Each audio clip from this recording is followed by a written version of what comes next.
सत्य समाचार, तटस्थ समाचार, समाज बदल्ने हाम्रो अभियान। नमस्कार, यो हो टाइम समाचार। म वीरेन्द्र मन्सुर गरौँ।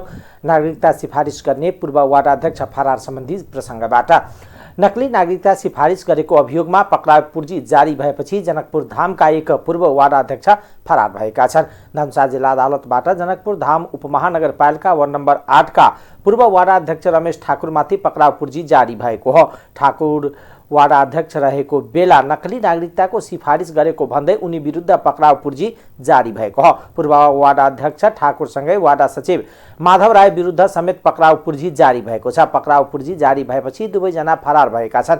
नागरिकता प्राप्ति गरिसकेका व्यक्तिलाई पुनः जनकपुर धाम वार्ड नम्बर 8बाट नागरिकताकै लागि सिफारिस गरेपछि उनी विरुद्ध मुद्दा परेको थियो। तत्कालीन वार्ड अध्यक्ष ठाकुरले धनुषाको मुखियापट्टी मुसर्निया स्थित तुलस्याही जब्दीका आनन्द मिश्रले 2070 साल जेठ 19 मा जिल्ला प्रशासन कार्यालय धनुषाबाट नागरिकता प्राप्त गरेका थिए। नागरिकता प्राप्त गरेका आनन्द मिश्रलाई जनकपुर धाम वार्ड नम्बर 8बाट आनन्द मोहन शरणको नाममा नागरिकताका लागि सिफारिस गरिएको पाइएको छ। त्यसपछि मिश्रले 2078 मङ्सिर 17 गते आनन्द मोहन शरणको नाममा जिल्ला प्रशासन कार्यालय धनुषाबाट अर्को नागरिकता प्राप्ति गरेका थिए। दुवै नागरिकतामा उनको जन्म मिति र स्थान फरक फरक देखाइएको छ भने यसका साथै पहिलो नागरिकतामा बाबुको नाम पवन मिश्र उल्लेख छ। यस्तै अर्को नागरिकतामा बाबुको नाम देव शरण उल्लेख गरिएको छ। अहिले आनन्द भने कारागारमा छन्। सर्लाहीबाट लागु औषध सहित एक युवक पक्राउ परेका छन्। पक्राउ पर्नेमा जिल्लाको मलङ्बा नगरपालिका 3 का 20 वर्षीय मोहम्मद वसीर शाह फकीर रहेको जिल्ला प्रहरी कार्यालय सर्लाहीले जनाएको छ। मलङ्बा 8 स्थित खटेको प्रहरी चेकिङ टोलीले भारतबाट नेपालतर्फ पैदल आउँदै गरेको फकीरलाई शङ्का लागेर खानतलासी गर्दा नाइट्रोजेम ट्याब्लेट 20 पिस फेला परेको प्रहरी नायब उपरीक्षक विजय यादवले जानकारी दिनुभयो। यस सम्बन्धमा थप अनुसन्धान भइरहेको सर्लाही प्रहरीले जनाएको छ। गैराती परेको निरन्तर वर्षाका कारण उदयपुर जिल्लाको सदरमुकाम स्थित गाईघाट बजार क्षेत्रका सयौं घर पसल डुबानमा परेका छन्। निरन्तर वर्षाका कारण बजार क्षेत्र र घर डुबानमा परेपछि त्यहाँका पसलमा बिक्रीका लागि राखिएको विभिन्न उपभोग्य वस्तु सबै नष्ट भएको, 50 लाख भन्दा बढीको सामान क्षति भएको स्थानीय व्यापारीले बताएका छन्। गाईघाटबाट बजार असारी लाइन क्षेत्रको एक पसल सञ्चालक तिलक खड्काका अनुसार शुक्रबार साँझदेखि परेको भीषण वर्षाका कारण गैराती आफूहरूको टोली सहित पसल र घर डुबानमा परेको र आफ्नो पसल डुब्दा 10 लाखको उपभोग्य वस्तु जलेर नष्ट भएको छ। मुख्य गरेर गाईघाट बजार क्षेत्रको शान्तिनगर टोल, ज्योति टोल, प्रतिभा टोल, मुख्य बजार क्षेत्रको शान्तिनगर टोल, ज्योति टोल, प्रतिभा टोल, मुख्य बजार क्षेत्रको पुरानो बसपार क्षेत्र तथा पुलचौक र संगम टोल अधिकांश घर र पसल डुबानमा पर्दा पसलमा राखिएको अधिकांश उपभोग्य वस्तु नष्ट हुन पुगेको अर्का पसल सञ्चालक दीपक कार्कीले बताउनुभयो। अन्य स्थानीयवासीले पनि घरभित्र पानी प्रवेश गर्दा घरका अधिकांश सामग्री पानीले बिगारेको उनीहरूको गुनासो थियो। त्रियुगा उद्योग वाणिज्य संघका अध्यक्ष रमेश विकले शुक्रबार बेलुकादेखि आएको निरन्तर भीषण वर्षाका कारण बजार क्षेत्रको घर र पसलभित्र पानी प्रवेश गरेर डुबानमा परेकोले धेरै पसलका सामग्री नष्ट हुन पुगेको र आफूले बिहानैदेखि अनुगमन र स्थलगत अध्ययन सुरु गरेको जानकारी दिनुभयो। क्षतिको विवरण सङ्कलन गर्ने कार्य भइरहेको र धेरै क्षति भएका कारण सबै आँकडा सङ्कलन नभएसम्म क्षतिको यथार्थ विवरण आउन ढिलाइ हुने उहाँको भनाइ थियो। नगरपालिकाका प्रमुख र उपप्रमुख बसन्त बस्नेत र महेश्वरी राईले पनि बजार डुबानमा परेपछि गाईघाट बजारको डुबानको क्षतिको बारेमा अध्ययन गरिरहेको बताउनुभयो। मोरङमा शुक्रबार राति एक महिलाको आगो लगाएर हत्या भएको छ। शुक्रबार राति करिब 10 बजे रङ्गेली नगरपालिका वार्ड नम्बर 1 बिर्ता बजारमा स्थानीय 31 वर्षीय बबिता मल्लिकको मट्टी तेल छर्की आगो लगाई हत्या भएको प्रहरीले जनाएको छ।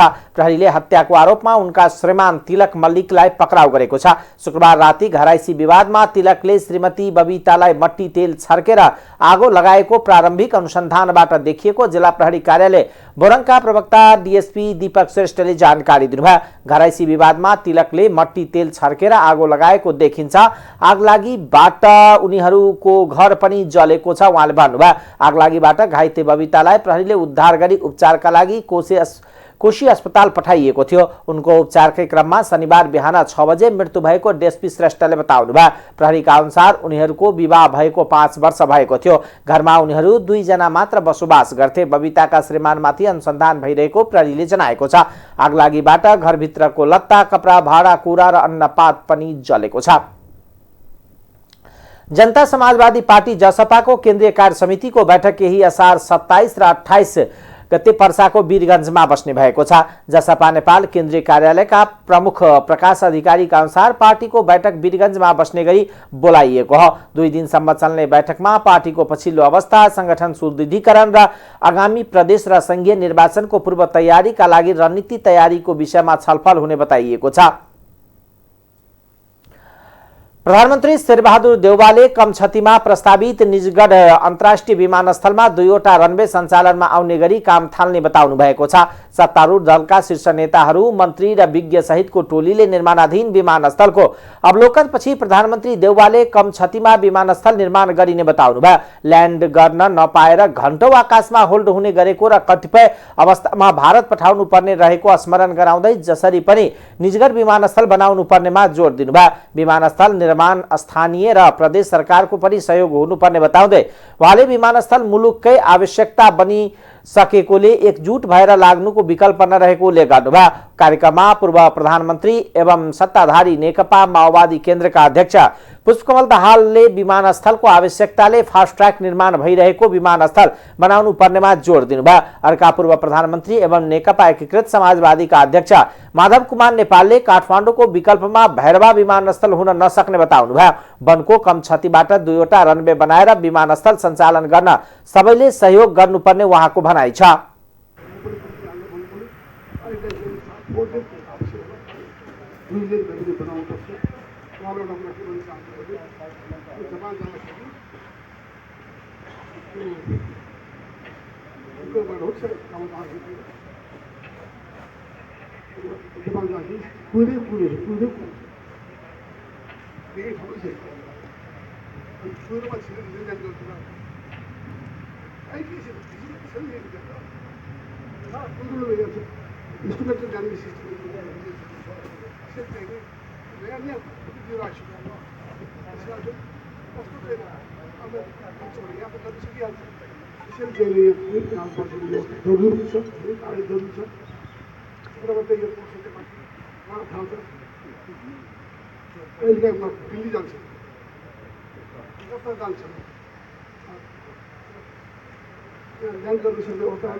निजगढ एयरपोर्ट समयमा बनाउने प्रक्रिया अगाडि बढेन भने हामीले अरबौं लगानी गरेको फास्ट ट्र्याकको त्यति औचित्य हुने छैन।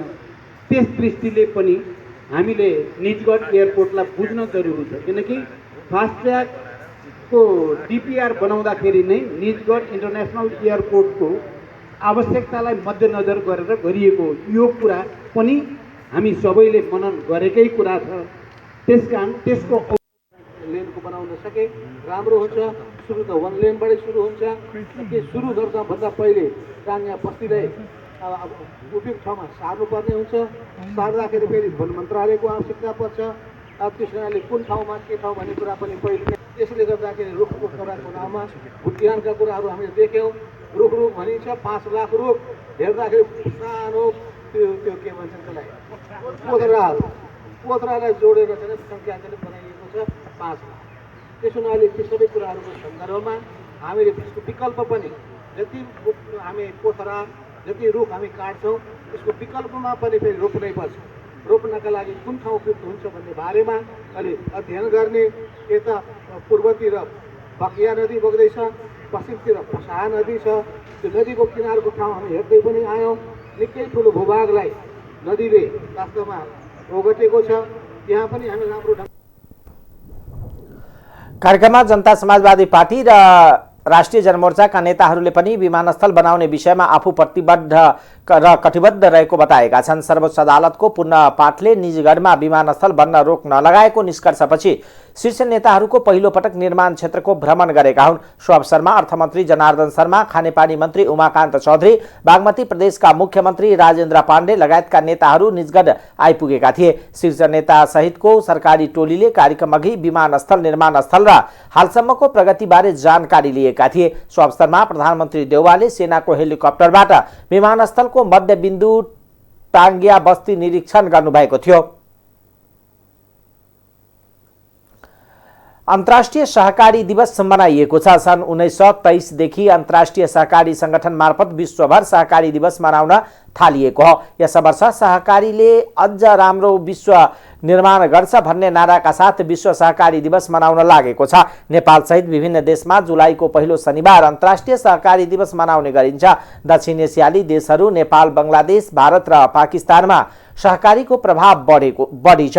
नेपालको पहिलो सहकारी बखान 2013 चैत 20 गते स्थापना भएको थियो। त्यस दिनको सम्झनामा हरेक चैत 20 गते राष्ट्रिय सहकारी दिवस मनाउने गरिएको छ। साना व्यवसायीदेखि ठूला उद्योगपतिसम्म बचत अनि लगानीको जोखिम घटाउन निश्चित रकम जम्मा गर्ने या थोरै किस्ता नियमित तिरेर ठूलो रकम सापट लिन दिने गरिन्छ। सहकारीको उद्देश्य बचत, सापट र जोखिम न्यूनीकरणका लागि बीमा हो। यसै बीच अबदेखि सहकारी तथा गरिबी सम्बन्धी व्यवस्थापन सूचना प्रणालीमा सूचना प्रविष्ट नगर्ने सहकारी संस्थालाई 3 लाख रुपियाँसम्म जरिवाना हुने भएको छ। सहकारी ऐन 2074 मा कोपो मिसमा सूचना प्रविष्ट नगर्ने सहकारीलाई 3 लाख रुपियाँसम्म जरिवाना गर्ने व्यवस्था छ। अहिलेसम्म 15,000 सहकारी संस्थाले कोमो मिसको पासवर्ड लगे पनि 9,000 ले मात्र विवरण प्रविष्ट गर्ने गरेको नेपाल सहकारी विभागले जनाएको छ। उद्योग वाणिज्य तथा आपूर्ति मन्त्री धीरेन्द्र प्रसाद बडुले गिरिजाप्रसाद कोइराला विश्वविद्यालय खोल्नुपर्ने बताउनु भएको छ। शनिबार स्वर्गीय गिरिजाप्रसाद कोइरालाको 79औं जन्म जयन्तीको अवसरमा आयोजित कार्यक्रमलाई सम्बोधन गर्दै मन्त्री बडुले नेपालमा गिरिजाप्रसाद कोइराला विश्वविद्यालय खोल्नुपर्ने बताउनु भएको हो। उहाँले अरू नेताहरूको नाममा विश्वविद्यालय रहेको उल्लेख गर्दै स्वर्गीय नेता कोइराला आदर्श र मूल्य मान्यताको प्रतीक रहेकोले उनको नाममा जीपी कोइराला विश्वविद्यालयको स्थापना आवश्यक रहेको बताउनुभयो। मन्त्री बडुले उत्कृष्ट विश्वविद्यालयको रूपमा आफूलाई स्थापित गर्ने उद्देश्यका साथ विश्वविद्यालय स्थापना हुनुपर्ने बताउनुभयो। उहाँले जीपी कोइराला विश्वविद्यालय स्थापनार्थ सरकार सहयोग गर्न तयार रहेको उद्घोष गर्नुभयो। मन्त्री बडुले गिरिजाप्रसाद कोइराला प्रधानमन्त्री हुँदा नै काठमाडौँ विश्वविद्यालयको रूपमा अहिले विश्वविद्यालय स्थापना गरेको र बहु विश्वविद्यालयको नीति अन्तर्गत खुलेको विश्वविद्यालयले आफ्नो प्रतिस्पर्धा परिणाममा देखाइरहेको बताउनुभयो।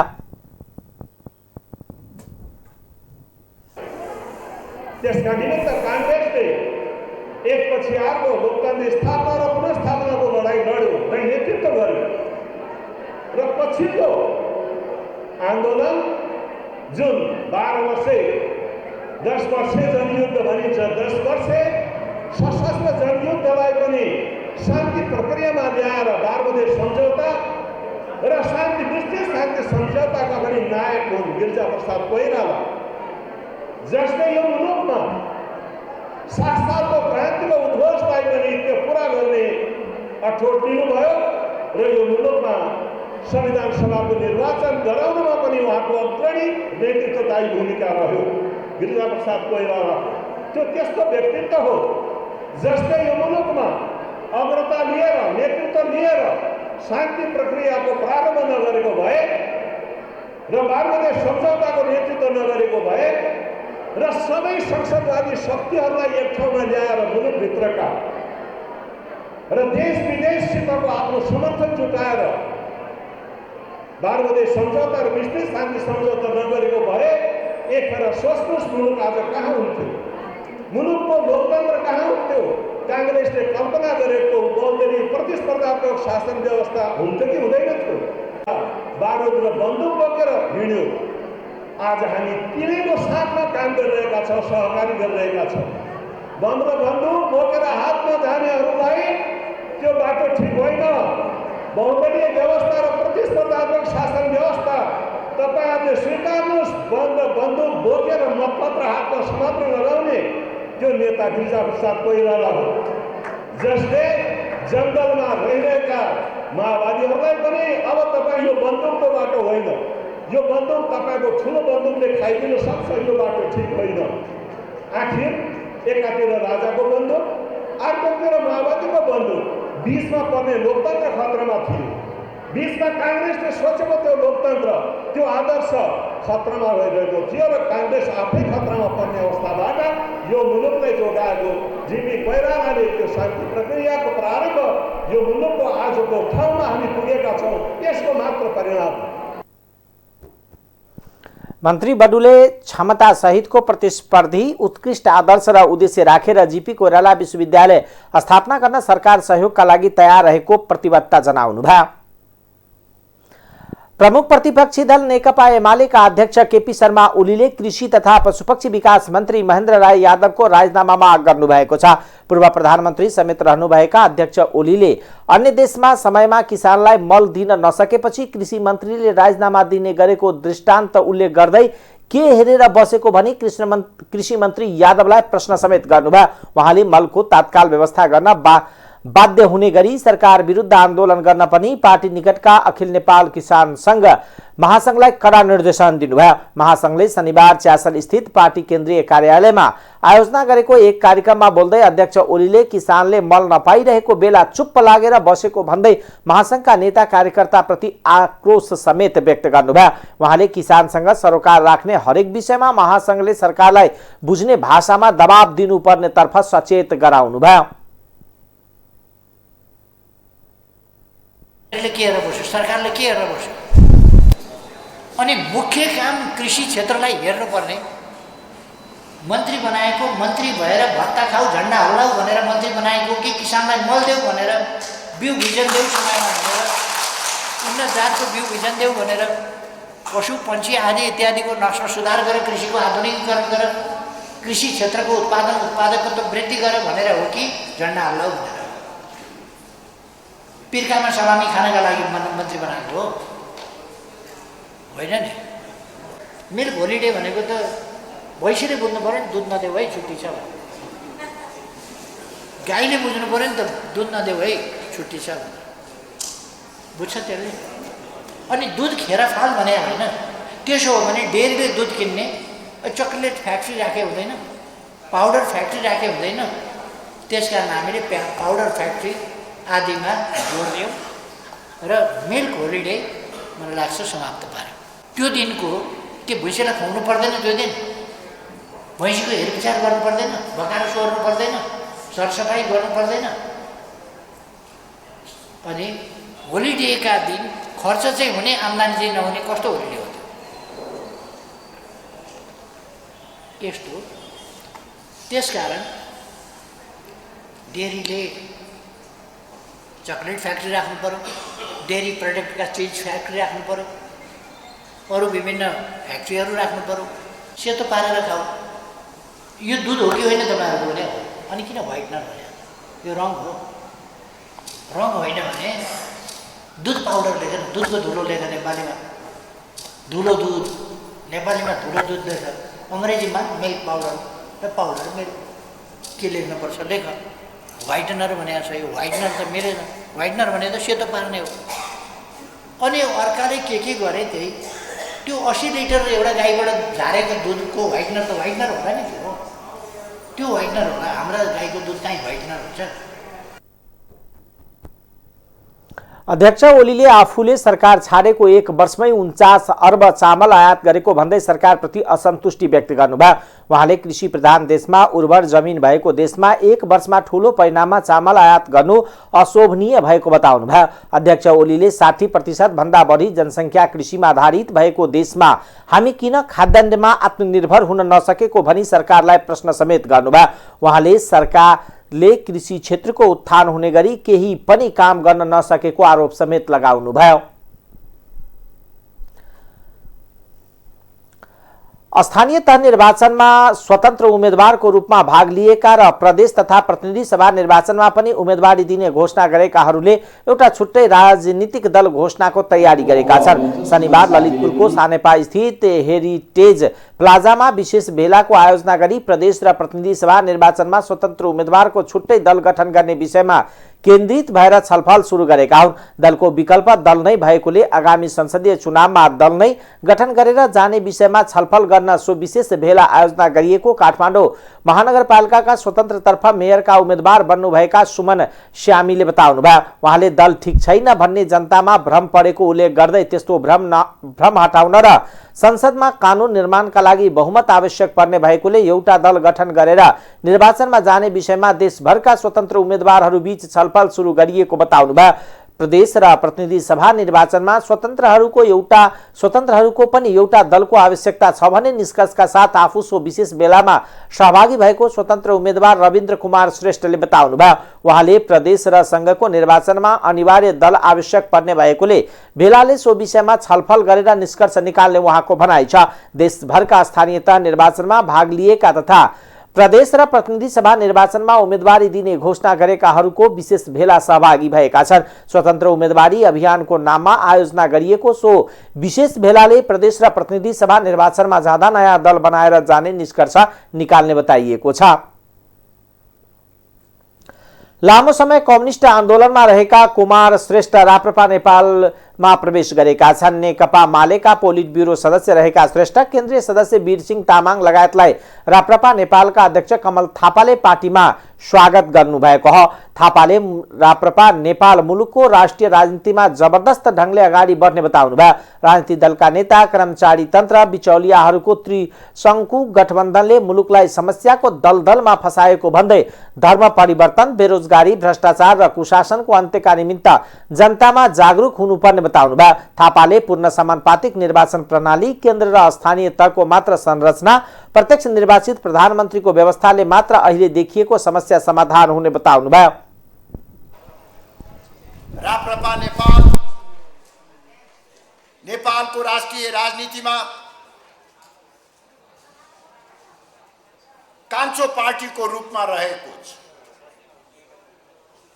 यो छोटो अवधिमा नै जसरी देशभरि राप्रपा नेपालको पक्षमा आकर्षण बढेर गएको छ, स्वस्फूर्त रूपमा विभिन्न तहका कमिटीहरू गठन भइराखेका छन्। बुद्धिजीवी वर्ग र नागरिक समाजमा पार्टीप्रति उत्सुकता र चासो देखिएको छ। विभिन्न क्षेत्रमा विभिन्न समुदायबाट राप्रपा नेपालमा जुन प्रवेशको लहर छ, चाँडै नै हामी आफ्नो लक्ष्य प्राप्त गर्न सक्छौं भन्ने हामीले विश्वास गरेका छौं। हामी राप्रपा नेपाललाई देशको एउटा बलियो राष्ट्रवादी पार्टी बनाउन चाहन्छौं, सनातन हिन्दू राष्ट्रका रूपमा स्थापित गर्न सकोस्। यो अभियानमा तपाईहरु सबैको सहयोग, सद्भाव र ऐक्यबद्धताको म अपेक्षा गर्दछु, आह्वान गर्न चाहन्छु। हिजो हामी सँगै काम गरेका कतिपय साथीहरू हिन्दू राष्ट्र, राष्ट्रियता र प्रजातन्त्र प्रति प्रतिबद्ध हुनुहुन्छ। उहाँहरूलाई पनि अब अलमल नगरिकन राप्रपा नेपालको अभियानमा सहभागी हुन म यसै मञ्चबाट आह्वान गर्न चाहन्छु। नवप्रवेशी कुमार श्रेष्ठले अब राप्रपा नेपालले अवलम्बन गरेको बाटोबाट मुलुकको स्वाधीनताको रक्षा, प्रजातन्त्रको संरक्षण र मुलुकको समृद्धि हुने निष्कर्ष सहित राप्रपा नेपालमा समाहित भएको बताउनुभयो। यसैगरी राप्रपाका गौरव नेपालीको नेतृत्वमा 105 जना पनि सोही अवसरमा राप्रपा नेपाल प्रवेश गरेका थिए। अब आर्थिक समाचार।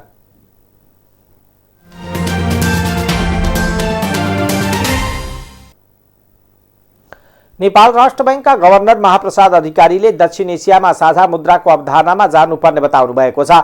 नेपाल बैंकर्स एसोसिएसनको गण्डकी प्रदेशले आयोजना गरेको केन्द्रीय बैंक डिजिटल करेन्सी तथा मौद्रिक नीतिबारे छलफल कार्यक्रममा गभर्नर अधिकारीले दक्षिण एसियाको साझा मञ्चमा आफूले यो बारेमा प्रस्ताव गरेर सबै देशले अध्ययन थालेको बताउनुभयो। उहाँले नेपालले आफूले गर्नुपर्ने अध्ययन सकिसकेको पनि बताउनुभयो। यस्तै केन्द्रीय बैंक डिजिटल मुद्रामा जानुपर्ने पनि उहाँको जोड दिनुभयो। कतिपय देशले डिजिटल बैंकको अनुमति समेत दिन थालिसकेको छ। डिजिटल मुद्रामा हताश हुनुपर्ने अवस्था आउँदैन उहाँले भन्नुभयो। अहिले विश्वमा करिब 90 देशमा भन्दा बढी देशले अध्ययन गरिरहेका छन्। डिजिटल मुद्राको अवधारणामा केन्द्रीय बैंक पनि क्रमिक रूपमा जानेछ। डिजिटल करेन्सीको प्रविधि निर्माण गर्न निजी क्षेत्रको सहयोग आवश्यक रहने तर यसको विश्वसनीयता जोगाउनुपर्ने चुनौती रहेको उहाँको भनाइ छ। त्यस्तै पछिल्लो समय नोटको कारोबार घट्दै गएको र राष्ट्र बैंकको तथ्याङ्क अनुसार कार्तिक यताका 1 खर्ब घटिसकेको जानकारी दिनुभयो। गभर्नर अधिकारीले अर्थतन्त्रका बारेमा उद्योगी व्यवसायी राम्रोसँग जानकार रहेको बताउँदै अहिलेको अवस्थाबाट मुक्त हुन सबै सचेत हुनुपर्ने बताउनुभयो। निरन्तर घाटामा भएको भुक्तानी सन्तुलन, चालू खाता घाटा र विदेशी मुद्रामा परेको चापलाई हेरेर मौद्रिक नीतिको तयारीमा केन्द्रीय बैंक रहेको पनि उल्लेख गर्नुभयो। देशलाई आर्थिक रूपमा आत्मनिर्भर बनाउन आयात प्रतिस्थापन गर्ने व्यावहारिक नीति तयार गरी कार्यान्वयनमा ल्याउनु पर्नेमा जोड दिएको छ। पछिल्लो दिनमा विदेशी मुद्राको सिन्सिती घट्नुको कारण बढ्दो आयात भएकोले त्यसलाई नियन्त्रण गर्दै आन्तरिक उत्पादनको वृद्धिमा लाग्नुपर्ने आर्थिक क्षेत्रका जानकारहरूले सुझाव दिएका छन्। सेन्टर फर प्रोफेसनल जर्नलिजम स्टडिजले शुक्रबार आयोजना गरेको नेपालको वर्तमान आर्थिक अवस्था एक सिंहावलोकन विषयक अन्तर्क्रियामा नेपाल राष्ट्र बैंकका पूर्व गभर्नर दिपेन्द्र बहादुर छेत्रीले आगामी दिनमा हुन सक्ने आर्थिक सङ्कटबारे जोगिनका लागि आन्तरिक उत्पादनलाई बढावा दिनुपर्ने बताउनुभयो। उहाँले अत्यावश्यक बाहेका वस्तुको आयातमा रोक लगाउन सुझाव दिनुभयो। अर्थ मन्त्रालयका सल्लाहकार डाक्टर सुरेन्द्र उप्रेतीले विदेशी मुद्राको सिन्सिती घट्न थालेपछि आयात निरुत्साहित गर्ने नीति लिएको प्रश्न गर्दै विदेशी मुद्रा जोगाउने विषयमा सरकार सचेत रहेको बताउनुभयो। आयात निरुत्साहित गर्ने नीतिसँगै चालु आर्थिक वर्षको पछिल्लो 6 महिनामा विदेशी मुद्रा बाहिरिने क्रम रोकिएको उहाँको दाबी छ।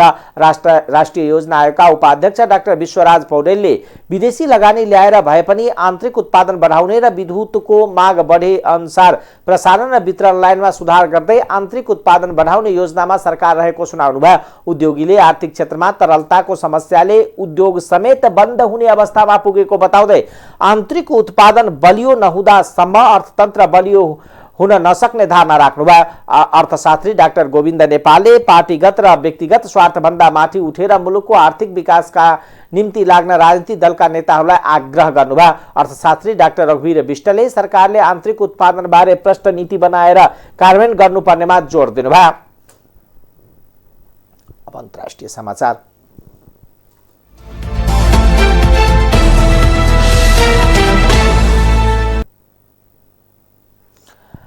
युक्रेनमा फेरि रुसी क्षेपणास्त्र आक्रमण भएको छ। युक्रेनमा पछिल्लो समय लगातार रुसी क्षेपणास्त्र आक्रमण घटना भइरहेका छन्। गैराती भएको पछिल्लो घटनामा परेर कम्तीमा 21 जनाको ज्यान गएको युक्रेनी अधिकारीहरूलाई उद्धृत गर्दै बीबीसीले जनाएको छ। ओडेसा क्षेत्रमा रहेको आवासीय भवनमा क्षेपणास्त्र आक्रमण हुँदा त्यहाँ रहेका 21 जनाको ज्यान गएको हो। घटनामा परि अरू केही घाइते भएका र उनीहरूको स्थानीय अस्पतालहरूमा उपचार भइरहेको पनि अधिकारीहरूले जानकारी दिएका छन्। आक्रमण भएको भवनमा झन्डै 100 जना बस्दै आएका थिए। भवन क्षतिग्रस्त छ। घटनास्थल उद्धार तथा खोजी कार्य भइरहेको छ। रुसी अधिकारीहरूले भने आक्रमण नभएका दाबी गरेका छन्। रुसी राष्ट्रपति कार्यालयका प्रवक्ता दिमित्री यस पेलेस्कोभले गैराती भएको आक्रमण अस्वीकार गर्दै कुनै स्थानीय बासिन्दा वा भौतिक संरचनालाई क्षति गरेर लक्षित गरेर आक्रमण गर्ने आफूहरूको योजना नरहेको बताउनु भएको एएनआईले जनाएको छ।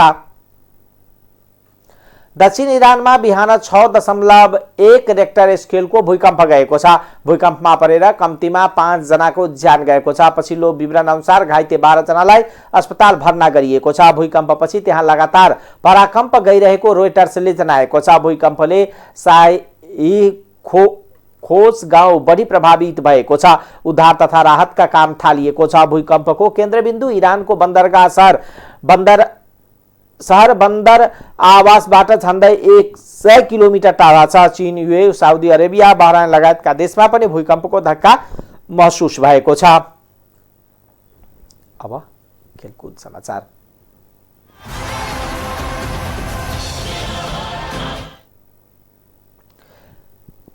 क्यानाडा भ्रमणमा रहेका नेपाली राष्ट्रिय क्रिकेट टोलीले पहिलो अभ्यास खेलमा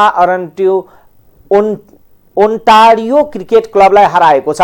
खेलमा 69 रनले विजय भएको हो। किङ सिटीमा टस जितेर पहिलो ब्याटिङ गरेका नेपालले निर्धारित 50 ओभरमा 8 विकेट गुमाउँदै 220 रन बनाएको थियो। जितका लागि 221 रनको लक्ष्य पछ्याएको ओन्टारियो 42 ओभर 5 बलमा 151 रनमा अल आउट भयो। क्यानाडामा 2 एक दिवसीय पछि नेपाली टोली स्कटल्यान्ड जानेछ। त्यहाँ नेपाल, स्कटल्यान्ड र नाम्बिया बीच त्रिदेशीय एक दिवसीय श्रृङ्खला हुनेछ। नेपालले असार 27 र 32 गते नाम्बियासँग तथा असार 29 र साउन 1 गते स्कटल्यान्डसँग खेल्नेछ। अङ्क तालिकामा नेपाल 16 खेलमा 7 जित र 8 हार र 1 अङ्कमा बराबरीका साथ 15 अङ्कसहित 5औं स्थानमा रहेको छ। अखिल नेपाल फुटबल संघ एन्फाका महासचिव किरण राई नेतृत्वमा बङ्गलादेशको ढाका पुगेको टोलीले साफका महासचिवसँग भेट गरेको छ। टोलीले ढाकामा रहेको साउथ एसिया फुटबल फेडरेसन साफ मुख्यालयमा साफ महासचिव अनरबुल हक हेलालसँग भेट गरेको हो। भेटमा एन्फा महासचिव राईले आउँदो अगस्त 29 देखि सेप्टेम्बर 10 तारिक अर्थात् भदौ 13 देखि 25 गतेसम्म महिला साफ च्याम्पियनसिप नेपालमा गर्न प्रस्ताव गर्नुभएको छ। नेपालको प्रस्तावमा साफ महासचिव सकारात्मक रहेको र साफ कांग्रेसमा थप छलफल हुने एन्फाले जनाएको छ। राईको नेतृत्वमा बिहिबार ढाका गएको टोलीमा एन्फाका कार्यकारी समितिका सदस्य विकास नारायण श्रेष्ठ र न्यू रोड टिम एनआरटी का अध्यक्ष सुन्दर नरसिंह जोशी रहेका छन्। टाइम्स समाचार अहिलेको लागि यति नै। हेर्दै गर्नुहोला टाइम्स टेलिभिजन। नमस्कार।